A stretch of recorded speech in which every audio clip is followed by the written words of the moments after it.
Thanks to the hospitality and talent of the METV team, we are able to have a leadership conversation with Darcy Duncan, our outgoing chairman of the board, and Bill Poulton, our incoming chair. Our hope is to allow you to get to know them a little bit better as they assume significant leadership roles within the business community, and also talk a little bit about some highlights of the year with the chamber and also what we're looking forward to. So Darcy, I'll start with you. You've come to the end of your year as chairman of the board, which I've been told from past chairmen is a bittersweet time. So share with our chamber membership some of the highlights of your year as chairman. I would say my most favorite time was the breakfast with the chairman. It was such a great opportunity to get out, meet all the small business owners, large business owners too, but really get to understand the needs of the business owners. And it was really interesting to hear how many of them have the same issues. And I think sometimes we go back and we're at our businesses and we think that we all have the same, we're the only ones with the challenge, and it's everywhere. But it was really great to get out and meet people, learn about so many people and the businesses that are out there that I had no idea even existed. That was so special to me. My most favorite part of being the chair. It was such an honor for me growing up in Manatee County to serve our community. I cannot express how honored I've been to serve in this position. It is bittersweet, although Bill's going to be taking the reins and he's going to do a great job. And I'm a little disappointed, but I'll enjoy my last year as it has been this year. So, yeah. You know, this past year was a big year for the chamber. We tore down a building that we had occupied and originally built in the 60s to make way for new space for the chamber in the city's parking garage project, and we are so grateful to the city of Bradenton for allowing us to be a partner. Tell us why a building is important. Why is this project going to serve the chamber membership? Well, it's iconic. Our location is iconic in downtown Bradenton, and it's so exciting, and the collaboration with the city of Bradenton and everyone in the community that's been such a part of the whole team to make it reality. So it's been really exciting, and to sit there and have the icon landmark for our tourists, our business owners to come in. We'll have all new technology. We'll be a lot like our Lakewood Ranch location. It's just really exciting. It is exciting, and we think about how the chamber serves small businesses in particular. Bill, tell us a little bit more about what the membership can expect in that new space from the role that the chamber plays to bring people to the table to collaborate. Yeah, it's going to be a great space, right? It'll be inviting, it'll be warm and welcoming, and it'll bring us to the new age in terms of a modern space that people want to congregate in. And not only that, as you said, Darcy, it'll be in the middle of downtown, but it's going to have state-of-the-art meeting rooms where we as a chamber will continue our work in advocating for both business as well as the quality of life for all in Manatee County. And you both mentioned bringing that facility on par with our space in Lakewood Ranch and the opportunity that the chamber has to bring people together through that Lakewood Ranch space. We used a lot of the design that we incorporated into the Lakewood Ranch space for our new Bradenton space as well. The good news, the chamber knows how to do a ribbon cutting, right? So the membership can certainly anticipate an invitation to a big party when we cut the ribbon for that Bradenton space. And I will also mention how gratifying it has been to see chamber leaders step forward to support the capital campaign for that space as well. We still have a little ways to go to be able to fully fund the campaign that will pay for the furniture, fixtures, equipment, and technology that will go into that space. But it was heartwarming to see how quickly businesses step forward to support the chamber's mission through that campaign. Bill, you're with Tropicana, one of the region's largest employers. Darcy, you come from a small, homegrown business on the island. I think your 2 years coming up against each other are such a great example of the diversity within our chamber membership. But Bill, for Tropicana, why have they encouraged and supported your involvement in the chamber? Yeah, great question. Tropicana has a long track record and legacy of community involvement and engagement. It's taken many different forms over the years, and I think really over the last 5 to 10 years, we've shifted our engagement to be leadership driven, to provide a leadership presence for organizations, all nonprofits in the community, but it's also a platform for even some of our young professionals to get involved in the community and get a leadership experience that they might not even be able to get at somewhere as big as Tropicana. So for those reasons, Tropicana has always been involved and will always be involved with the Chamber. I'd say the other piece of that too is there may be, people may think, why does Tropicana care about what happens in the community? Well, there's 1,000 people who work at Tropicana that live in Manatee County, one, so that's important to all of us. And the second reason is that there are policy issues that are important to our employees. In particular, affordable housing is a key policy that we're actively engaged in, we're advocating for in the community so that we can attract and retain the brightest individuals to work at Tropicana. You touched on encouraging the young professionals at Trop to get engaged. Tropicana's involvement in MYP, the Manatee Young Professionals, has really increased over the past several years. So talk with us about the value of MYP to your employees specifically. Yep. First of all, shout out to the MYP table here from Tropicana in the audience today. So I think, as we've come to hire more and more young professionals at Tropicana, there's been a multifold approach to why we think MYP is so important for us. One is it's a way for us to provide a platform for young professionals to engage in the community, to get involved. So what we've learned about the young professional population in particular is they have a strong desire to be connected to the community where they live. And this is, again, just another avenue for them to make that connection. Selfishly speaking, for Tropicana, retention of leadership is important for us. And if our young professionals have a feeling of connection to where they work and live, they're more likely to stay. So it's been a retention tool for us as well. And Darcy, you've had several staff members that have been involved with MYP as well. So from a small business owner perspective, why the engagement of your youngest employees in an organization like the Chamber and its MYP program? Well, not only, the MYP program really is encouraging them from a leadership aspect, as Bill mentioned as well, but for them to get interaction with other leaders and learn from them and help them to understand and be more engaged in the community, and just the small steps to help them to, it's the stepping stones to get them out there. I mean, us as the leaders in our businesses, they're following and watching what we do, but I also want them to see what others do, because we're also learning from them as well, and I think MYP is just a great avenue for that, and it's really blossomed, the young ones that have come up through MYP. Not maybe so young, some of them. Okay. We've all We won't aged talk out. about that, exactly. We're all termed out, sorry. Darcy, also speaking as an island business owner, this past year, our community and communities up and down the coast of Florida were faced with a crisis when it came to red tide. And I think that you brought such a unique perspective to the role that the Chamber played in bringing folks together to support businesses and their employees. Talk with us a little bit about some of the high points, if we can identify some, of the community's response, the business community's response to helping with the red tide crisis.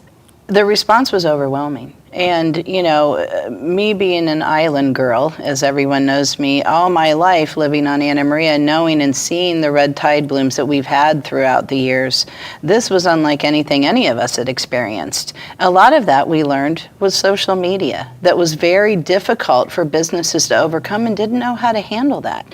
So the businesses came together unlike anything I'd ever seen, even though we see that from the Chamber and the interactions we have as supporting business to business. It was overwhelming support of the businesses. And also, everyone out in the community, we were encouraging people to live like a tourist, Christmas shop early. They all came out in droves and understood that there were days when the red tide wasn't so bad and you could come out and have a great meal, and there were discounts and the things that the restaurants did to encourage people, and the shops and et cetera. It was overwhelming, but it trickles down to everyone in the community. Every business, whether you were on the island, Cortez, out in East Bradenton, it affected all of us. And I think that's something that really people can see, that we all need to take this seriously. And I was very proud to be able to be a spokesperson for the island and really have my ear to the ground with the businesses and them come to me and discuss issues. We had our SBA, the Small Business Association, the loans that you set up at the Island Library that were very helpful for businesses that needed to apply for funding, knowing that there were people there that could help, because I think that really there were a lot of people that weren't really sure that there were lifelines out there and resources where they knew where to go, and also getting information out on updated red tide information. We were very good at spreading that out to all the businesses to let them know where to get the information and correct information so they could give that to their employees, guests that are checking into our vacation rentals, people buying homes. A lot of people don't understand that. So it was so widespread, but it really brought everyone together. And I think the most fitting time was when we all sat at a long table on the beach and broke bread together and said, we're going to get through this together. Mm-hmm. I think I was just going to say, leadership starts with passion. And no better embodiment of leadership and passion and authenticity for the island than our past chairman. So, I'd like to thank you for demonstrating for all of us what great leadership looks like in a crisis. So, great job. One of our most heavily viewed videos in all of last year on social media on the Chamber's Facebook page was Darcy, as chairman of the board of the Manatee Chamber, concerned about businesses from the islands to Lakewood Ranch, Ellenton to Palmetto, South County, Bradenton, and everywhere in between and beyond, was the unified message of the business community with Darcy as our spokesperson, as chairwoman of the board. So that was a high point for us. It was, and it's a high point for me too, because I can now say I've gone viral. Thank you so much. Top that, Bill. No. Thank you. Okay. No. The Chamber will be headed to Tallahassee next week during committee week to start speaking with our elected officials at the state level about the priorities of the business community here in the greater Manatee County area. Bill, what are some high points, some strong advocacy points that you would like to see the Chamber hit home based on the board-approved platform? Yep, great timing given the fact that we just had Pancakes and Politics earlier this week. I think what we found at Pancakes and Politics was that our priorities are very much in step with the Manatee County delegation. So at Pancakes and Politics, we had Senator Galvano, we had Representative Robinson, Representative Newton, Representative Gregory, and all of them were in lockstep with the Chamber's priorities, two of which clearly are red tide and funding for research to go after red tide and understand it and come up with tools to fight it, and then water quality, right? Both of those are hand in hand, and we heard loud and clear from every member of the delegation that is a key priority for those in Tallahassee. So great for us there. I think a couple other pieces where we heard that were fully aligned with the delegation: education, investment in education at all levels, early childhood education, K through 12, and then post-high school education. That was all echoed by the delegation earlier this week. I think one that will always be on our platform will be transportation and infrastructure, and particularly this time of year, and probably for many people in the audience tonight, getting here was a challenge. So the Chamber has been out in front advocating with local and state level policymakers to get investment in creative ways to deal with some of the infrastructure challenges we have here.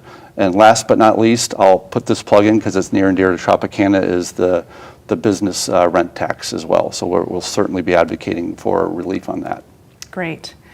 Darcy, you come up through 6 years of service on the Chamber's Executive Committee. I'm sure there have been surprises over the years, but tell us about what's been most important to you in your service to the Chamber as our outgoing chairman of the board.